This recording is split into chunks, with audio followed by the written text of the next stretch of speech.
What is contrast stretching? It is a very important question. এটার আরেকটা নাম আছে যেটাকে আমরা বলতে পারি নর্মালাইজেশন। ঠিক আছে, এটা একটা ইমেজ এনহ্যান্সমেন্ট টেকনিক, যেটা কি করে না কন্ট্রাস্টটাকে ইমপ্রুভ করে। কিভাবে করে না expanding the range of intensity of the pixel. আমাদের যে পিক্সেলটার রেঞ্জ রয়েছে সেই রেঞ্জটাকে এক্সপান্ড করছে। মানে ধরলাম কোন একটা আমার 8 বিট একটা ইমেজ রয়েছে, তো সেই ইমেজের আমার পিক্সেল ভ্যালুগুলো 50 আর 180 এর মধ্যে, অনলি 50 আর 180 এর মধ্যে ভ্যারি করেছে।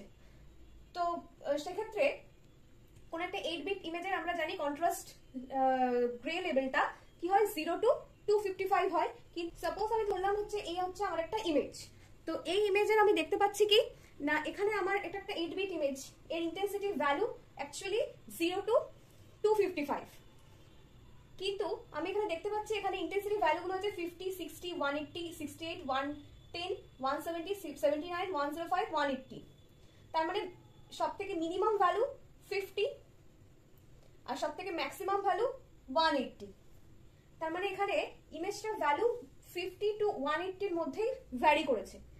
তো সেক্ষেত্রে আমরা অ্যাপ্লাই করব কন্ট্রাস্ট স্ট্রেচিং। তাতে কি হবে, ইমেজটা অনেক বেশি ক্লিয়ার হবে।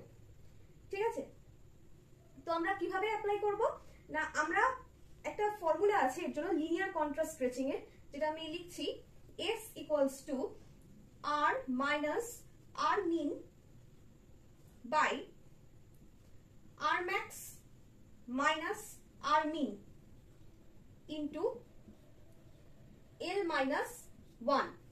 Okay, R input pixel, R max আর R min,